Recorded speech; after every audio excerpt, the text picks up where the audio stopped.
da cruz, o apostolado para os gentios é de Paulo. O apostolado dos apóstolos de Jesus de Nazaré é para os judeus. Tinha a sua importância antes da cruz, esse apostolado? Sim, mas para os judeus. Depois da cruz, apareceu no cenário quem? Paulo. Só que Pedro estava misturando, querendo trazer circuncisão no meio daqueles que foram chamados a ouvir incircuncisão. E se você ler antes, né? Vamos continuar aqui no mesmo pensamento, verso 7. Antes, pelo contrário, quando viram que o evangelho da incircuncisão me estava confiado, olha Paulo escrevendo, quando viram que o evangelho, quem viram? Os apóstolos, quando viram que o evangelho da incircuncisão me estava confiado, como a Pedro da circuncisão. Richardson pensava que Pedro e Paulo pregavam o mesmo. Não, nada disso. Você que está começando agora em graça, esqueça as epístolas de Pedro, hein? Isso não tem nada a ver com graça. Há contradições nas epístolas de Pedro com as epístolas de Paulo. Para Pedro, o diabo estava vivo, bramando como leão, né? E Paulo, escrevendo aos Hebreus no capítulo 2, verso 14, diz que o diabo foi aniquilado na cruz do Calvário. Ou o diabo foi aniquilado, ou ele está vivo como leão. Prefiro ficar com o apóstolo Paulo, né? Que é o apóstolo dos gentios de Deus. Nós somos gentios, que não temos sangue israelita. Verso 7, ó. Antes, pelo contrário, quando viram que o evangelho da incircuncisão me estava confiado como a Pedro da circuncisão, porque aquele que operou eficazmente em Pedro para o apostolado da circuncisão, esse operou também em mim com eficácia para com os gentios. Verso 9, ó. E conhecendo Tiago, Cefas, você sabe que é Pedro, né? E João, que eram considerados como as colunas, a graça que me se havia dado, eles conheciam a graça, porque Paulo esteve com eles. Conhecer a graça não significa que eles foram chamados a pregar a graça, porque você está lendo o contexto que eles foram chamados a pregar a circuncisão para os judeus, porque Paulo explicou a eles, olha, o Cristo me apareceu, eu fui arrebatado ao paraíso, eu ouvi palavras inefáveis, eu entendi que Cristo também morreu para os gentios, que eles foram chamados a viver por fé, não por obras, que Cristo, pelo seu sangue, perdoou todos os nossos pecados, que judeus e gentios são um Senhor, vocês também são abençoados juntamente conosco. E o apóstolo Paulo explicou o evangelho da graça a ele. O diabo foi aniquilado na cruz do Calvário, sabe? Cristo triunfou sobre principados e potestades. Olha, nós fomos arrebatados, né? Transportados do império das trevas para o reino do Filho do seu amor, que nos faz vencedores, somos abençoados. Ou seja, o apóstolo Paulo expôs a eles o evangelho da graça. Então os três, Pedro, João e Tiago, colunas, entenderam. Olha o que diz o verso 9. E conhecendo Tiago, Cefas e João, que eram considerados como as colunas, a graça que me havia dado, deram-nos as destras. Sabe o que significa isso? Apertou a mão de Paulo. Em comunhão comigo e com Barnabé, para que nós fôssemos aos gentios e eles à circuncisão. Barnabé estava com Paulo, né? Ali ouvindo graça, chamado ali para a graça de Deus. Olha o verso 10, ó. E recomendando-nos somente que nos lembrássemos dos pobres, o que também procurei fazê-lo com diligência. Ao verso 11. Chegando Pedro a Antioquia, alô, pare aí. Pedro chegou aonde? Em Antioquia. Antioquia na área da Grécia, área gentílica. O que Pedro estava fazendo ali? Se o Pedrinho ou Pedro abençoado, você ouviu Jesus falar, não vai para os gentios. Jesus de Nazaré te chamou até de Satanás,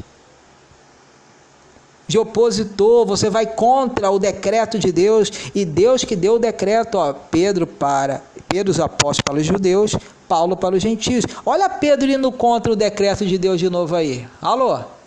Você está me acompanhando, abençoado? Você está conseguindo me acompanhar o que eu estou querendo dizer aos eleitos de Deus aí? É forte, como diz, né? Ele diz lá no isso é forte para a graça, isso é forte para os maduros, né? Que é tremendo isso. Olha o verso 10, ó. Verso 11. E chegando Pedro a Antioquia, lhe resistia na cara, porque era repreensível. A palavra repreensível significa digno de ser repreendido. Pedro ali foi assim, poxa, merece ser repreendido. Poxa, Paulo expôs, ficou 15 dias com Pedro. Se você ler um pouco antes, Paulo ficou 15 dias com Pedro. Imagine, lá em Gálatas capítulo 1, fala que Paulo ficou 15 dias com Pedro.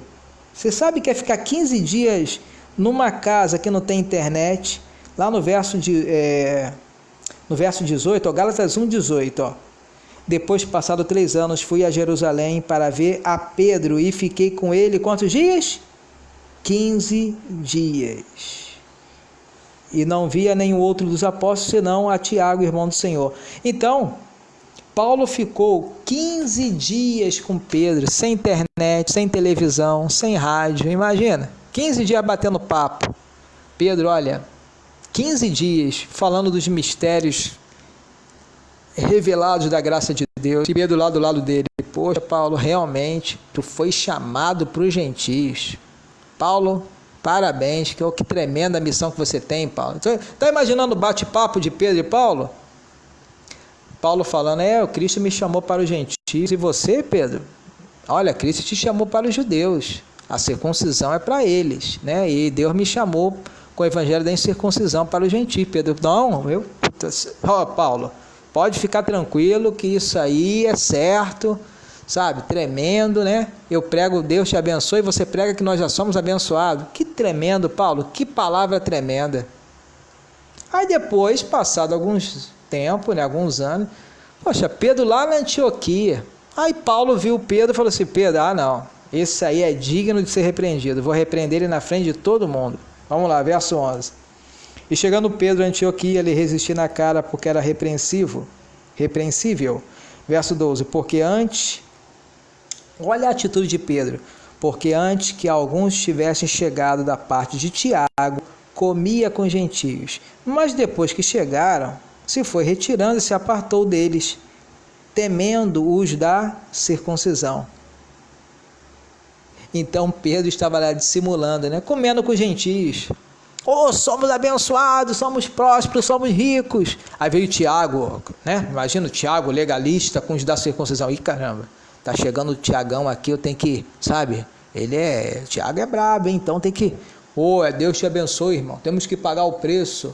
Então, mas Pedro, você acabou de falar que somos abençoados, que Cristo foi o nosso substituto, agora você está falando que devemos pagar o preço? Dissimulando. Paulo chegou ao verso 14. Mas, olha o verso 13, ó. E outros judeus também dissimulavam com ele, de maneira que até... Por que falou judeus? Porque tinha judeus convertidos ao cristianismo. Como os hebreus são judeus convertidos ao cristianismo, que entenderam a graça de Deus, né? E começou a dissimular com Pedro, porque é mais fácil um hebreu ter tendências a dissimular, porque foi criado no judaísmo. Tanto é que Paulo, quando escreve aos hebreus, ele bate ali firme, fala até do dízimo, olha, dízimo, isso aí foi segundo a ordem de Melquisedeque, né? Foi para a tribo de Levi, agora não é mais dízimo, né? Agora morrendo-se, acabou o sacerdócio levítico, agora é o sacerdócio de Cristo, né? Porque os hebreus ali tinham aquele costume de entregar alimentos, grãos, né? O dízimo, que nunca foi dinheiro, entregava ali, né? Segundo a lei de Moisés. Então Paulo tinha que mostrar para os hebreus que o sacerdócio levítico deixou de ser, né? Que acabou, né? E falou ali, olha, o sangue de Cristo purifica para todo sempre, não é como o sangue de animais que ano após ano o sacerdote tinha que apresentar, derramar sangue. Não, agora o sangue de Cristo nos aperfeiçoou para sempre. Então Paulo tinha que colocar ali aos hebreus, falou, olha, deixando já os rudimentos da doutrina de Cristo, avançamos para o que é perfeito, não lançando de novo o arrependimento de obras mortas da fé em Deus, doutrina de batismo, imposição de mãos, juízo eterno, isso faremos se Deus permitir. Então Paulo tinha que ali bater muito firme com os hebreus, que eles estavam agarrados ao judaísmo. Então Pedro estava dissimulando com os judeus ali. Dissimulando. Você conhece alguém em graça, que diz que está em graça, que dissimula? Oh, estou em graça, mas vem os irmãos legalistas, oh, Deus te abençoe, vão pagar o preço, jejum, vigília.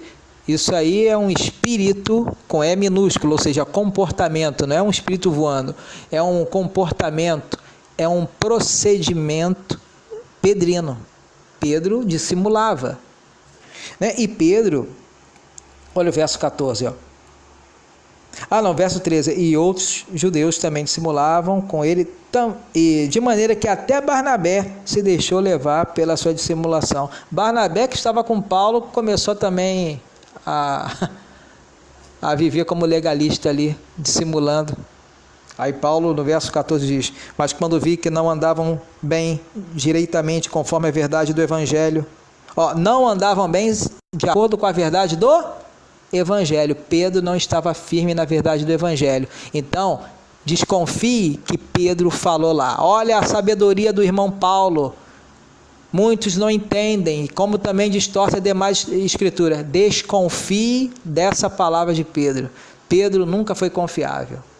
Segundo a carne, nunca foi confiável.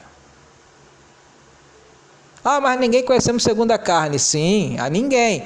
Mas quando se toca na doutrina, aí o negócio fica sério, abençoado. O irmão é chato, o irmão bate, o irmão grita, fala palavrão, a gente suporta. Mas se toca na doutrina, na sã doutrina, aí temos que ter zelo. Se você sabe que ele sabe da graça e dissimula, Paulo fala: afasta-te dos tais, para que se envergonhe. Afasta-te. Se essa pessoa, olha, espírito, comportamento, né, de Pedro é terrível. Então, verso 14, mas quando vi que não andavam bem e direitamente conforme a verdade do Evangelho, disse a Pedro na presença de todos. Olha a autoridade do apóstolo Paulo. Ele repreendeu a Pedro na presença de todos. Ele não quis saber se Pedro andou sobre as águas, se Pedro foi o apóstolo de Jesus. Paulo tinha autoridade para repreender Pedro. Por que essa autoridade? Porque Cristo ressuscitado deu o apostolado, graça e apostolado para Paulo, para obediência à fé a todas as nações. Está lá em Romanos capítulo 1, verso 5. Né? E o verso 14, ele diz mais, disse a Pedro na presença de todos: se tu, sendo judeu, vive como gentios e não como judeu, por que obrigas os gentios a viverem como judeus? Então veja bem que o legalismo, a lei de Moisés, não traz nenhum ensino, traz obrigação. Por que obrigação? Porque para tentar agradar a Deus segundo a lei, dependia do corpo, tinha que fazer, tinha que cumprir, tinha que ter a obrigação. Né? É algo corporal para servir a Deus segundo a lei. Na graça é espiritual, é pela fé. Então, provavelmente, Pedro estava falando de Jesus de Nazaré ali. Olha, Jesus, ele fez isso. Jesus de Nazaré, ele se batizou nas águas. Jesus de Nazaré fez isso. Dissimulando, jogando legalismo, porque falar de Jesus de Nazaré segundo as práticas da lei é jogar legalismo, porque Jesus de Nazaré veio para cumprir a lei. Tem que saber dividir Jesus de Nazaré aí, a manifestação. Os conselhos que Jesus de Nazaré dava, recebemos: não paguei mal por mal, né? Tende paz uns com os outros, né? Fruto do Espírito, amor, fé, temperança, isso tudo seguimos. Mas as práticas de Jesus, segundo a lei, não devemos seguir, abençoado, devemos deixar de lado. Moisés, ele está indo contra Jesus. Sabe que João escreveu na sua epístola?